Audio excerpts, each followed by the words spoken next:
নমস্কার বন্ধুরা, আজ আমি দারুণ স্বাদের একটা নিরামিষ পনিরের রেসিপি নিয়ে হাজির হয়েছি, যেটা ভাত, রুটি, লুচি, পরোটা সবের সঙ্গে খেতে অসাধারণ লাগবে। তার জন্য আমি এখানে 400 গ্রাম মতো পনির নিয়ে নিয়েছি।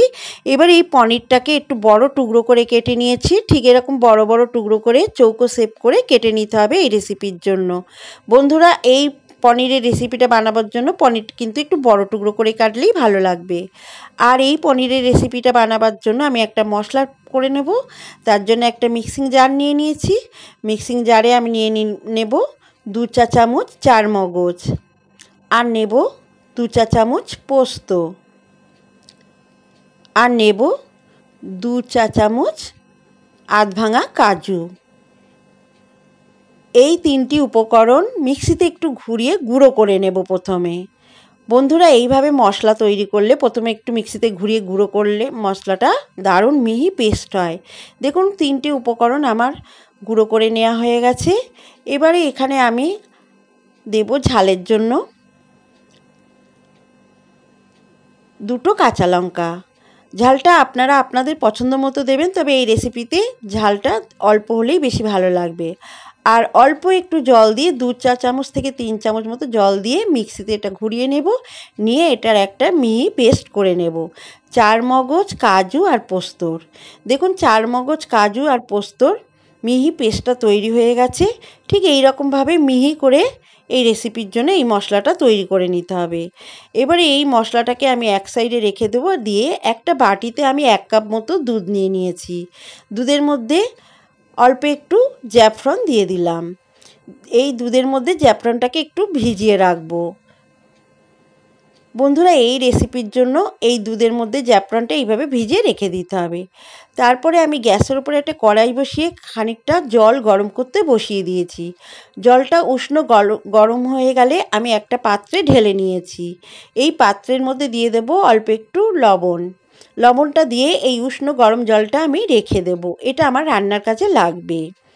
আরও একটা মশলার পেস্ট আমাকে করে নিতে হবে। তার জন্য ওই মিক্সিং জারেই আমি নিয়ে নিলাম খানিকটা পরিমাণে আদা। এই মশলাটা আমি কিন্তু সম্পূর্ণটা ব্যবহার করব না, এর থেকে অল্প একটু ব্যবহার করব। আর নিয়ে নিলাম কটা পাকা কাঁচা লঙ্কা, আর নিলাম একটা বড় সাইজের টমেটো। এতে অল্প একটু জল দিয়ে এটারও একটা মিহি পেস্ট করে নেব। এই মশলাটা আমার সম্পূর্ণ লাগবে না, এর থেকে অল্প একটু এই রান্নাতে আমি ব্যবহার করব।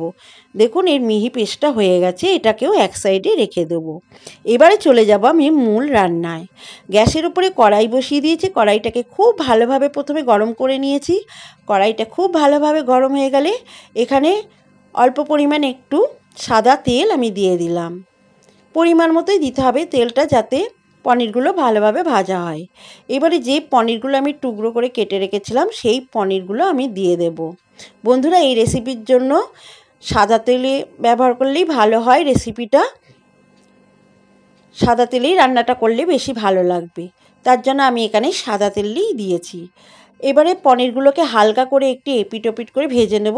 যখন একটা পনিরের গায়ে একটা লাল কালার চলে আসবে, বেশি ভাজবো না পনিরগুলো, একটা হালকা লাল কালার চলে এসেছে দেখুন, আর এর বেশি ভাজবো না। এবারে পনিরগুলোকে আমি তুলে রেখে দেব। এর থেকে বেশি ভাজলে পনিরগুলো ভালো লাগবে না, শক্ত হয়ে যাবে। পনিরগুলো তুলে যে উষ্ণ গরম জলটা আমি করে রেখেছিলাম নুন দিয়ে, সেই জলের মধ্যে পনিরগুলোকে, ভেজে রাখা পনিরগুলোকে দিয়ে দেব। এতে পনিরগুলো যেমন নরম তুলতুলে হবে তেমন স্পঞ্জি হবে। বন্ধুরা, এইভাবে একবার পনির রান্না করবেন। পনির গরম জলের মধ্যে ভেজে একটু ভেজে নেওয়ার পর গরম জলে একটু চুবিয়ে রাখবেন। দেখবেন যেমন পনিরগুলো স্পঞ্জি হবে তেমন নরম তুলতুলে হবে। আমি একটা দেখাচ্ছি, দেখুন হাতে তুলে, দেখুন কতটা নরম আর কতটা স্পঞ্জি হয়েছে পনিরগুলো। খুব সুন্দর নরম হয়, আবার স্পঞ্জিও হয়। এইভাবে গরম জলে ভেজে রাখার পর পনিরগুলোকে চুবিয়ে রাখবো। এবারে যে পনির ভাজার তেলটা ছিল তাতে 2টো তেজপাতা, একটা শুকনো লঙ্কা আর 2টো দারচিনি স্টিক, 3টে এলাচ আর 2টো লবঙ্গ আমি ফোড়নের জন্য দিয়ে দিলাম। গোটা গরম মশলা, শুকনো লঙ্কা, তেজপাতাটা খানিকক্ষণ একটু ভাজা ভাজা করে নিয়ে যে কাজু, পোস্ত আর চালমগজের পেস্টটা করে রেখেছিলাম সেটা দিয়ে দিলাম। দিয়ে গ্যাসের ফ্লেমটাকে লো করে দিয়ে একটু নাড়াচাড়া করে নিলাম। এবারে ওই বাটিতে একটু জল দিয়ে জলটা দিয়ে দিলাম এই 2 চামচ মতো, কারণ এতে কাজু দেওয়া আছে, কড়ার নিচে লেগে যাবে, তাই জলটা দিলাম। জলটা দিয়েই মশলাটাকে একটু ভালোভাবে কষিয়ে নেব। এবারে যে আদা, টমেটো আর কাঁচা লঙ্কার পেস্টটা করে রেখেছিলাম আমি সেইটা 1 চামচ দিয়ে দিলাম। দিয়ে মশলাটাকে খুব ভালোভাবে খানিক সময় ধরে কষিয়ে নিতে হবে। এবারে এখানে দেব, খানিকক্ষণ কষানোর পর দিয়ে দেব স্বাদ মতো নুন, আর দেব একটু কাশ্মীরি লাল লঙ্কার গুঁড়ো। এখানে কোনো হলুদ ব্যবহার করব না বন্ধুরা, এই কাশ্মীরি লাল লঙ্কার গুঁড়োটা দিলাম সম্পূর্ণ রঙের জন্য। দিয়ে মশলাটাকে খুব ভালোভাবে কষিয়ে নিতে হবে। মশলা থেকে যখন অল্প একটু তেল ছেড়ে দিতে আরম্ভ করবে তখন দিয়ে দেব 1 চা চামচ চিনি। চিনিটা কিন্তু দিতেই হবে বন্ধুরা এই রেসিপিতে। চিনিটা দিয়ে মশলাটাকে বেশ খানিক সময় ধরে কষিয়ে নেব। দেখুন একদম মশলাটা কষানো হয়ে গেছে, তেল ছেড়ে দিয়েছে। এবারে এখানে দেব আমি গ্রেভির জন্য 2 কাপ মতো জল। জলটা দিয়ে মশলাটাকে খুব ভালোভাবে মিশিয়ে নেব জলের সঙ্গে। মশলাটাকে খুব ভালোভাবে মিশিয়ে নিয়েছি। যখন গ্রেভিটা ফুটে উঠবে তখন যে পনিরগুলো আমি ভেজে জলে চুবিয়ে রেখেছিলাম সেই পনিরগুলো জলটা ছেঁকে ছেঁকে আমি এই গ্রেভির মধ্যে পনিরগুলো, ভেজে রাখা পনিরগুলো দিয়ে দেব। সমস্ত পনিরগুলো দিয়ে একটু খুন্তি দিয়ে নাড়াচাড়া করে দেব, গ্রেভির সঙ্গে মিশিয়ে দেব। দিয়ে এটা 3 থেকে 4 মিনিট একটু রান্না করে নেব। 3 মিনিট পর দেখাচ্ছি, দেখুন ঠিক এই রকম হয়েছে আমার পনিরের রেসিপিটা। এবারে আমি যে দুধে জ্যাফরানটা ভিজিয়ে রেখেছিলাম সেই দুধটা দিয়ে দিলাম। দুধটা দিয়ে আবার একটু নাড়াচাড়া করে নেব। নাড়াচাড়া করে নিয়ে এটাকে 6 থেকে 7 মিনিট আমি রান্না করে নেব। এইভাবে আপনারা পনির বাড়িতে একবার খেয়ে দেখবেন, দুর্দান্ত লাগে। এবারে নামাবার আগে আমি দেব একটু হাতে ক্র্যাশ করে নেওয়া কসুরি মেথি। এই কসুরি মেথিটা দিলে কিন্তু এই পনিরের রেসিপি একটা আলাদা ফ্লেভার আনবে।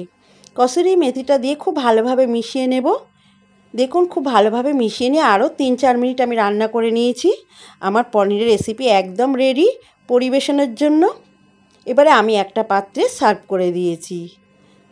আমার আজকের এই দুধ পনির বা নিরামিষ পনিরের রেসিপি যদি ভালো লাগে তো অবশ্যই একটা লাইক করবেন। আপনারাও বাড়িতে বানাবেন, এইভাবে একবার পনির বানিয়ে খেয়ে দেখবেন। পনির তো আমরা বিভিন্ন রকমভাবেই বানিয়ে খাই, তবে আমার মতো করে এইভাবে একবার বানিয়ে খেয়ে দেখুন, দুর্দান্ত লাগে খেতে। এটা ভাত, গরম ভাত, রুটি, লুচি, পরোটা সবের সঙ্গেই কিন্তু খেতে ভালো লাগে। আপনারা বাড়িতে যদি এইভাবে বানান তো কমেন্টসে আমাকে লিখে জানাতে ভুলবেন না আপনাদের খেয়ে কেমন লাগলো এই পনিরের রেসিপি। আর আমার এই নিরামিষ পনিরের রেসিপি ভালো লাগলে অবশ্যই লাইক করবেন, আর আমার চ্যানেলটিকে সাবস্ক্রাইব করে আমার পাশে থাকার অনুরোধ রইল। আবার ফিরে আসব পরবর্তী একটি রেসিপি নিয়ে। আপনারাও বাড়িতে বানান, সত্যি ভালো লাগবে। আর আমার ভিডিওটি দেখার জন্য সবাইকে অসংখ্য ধন্যবাদ।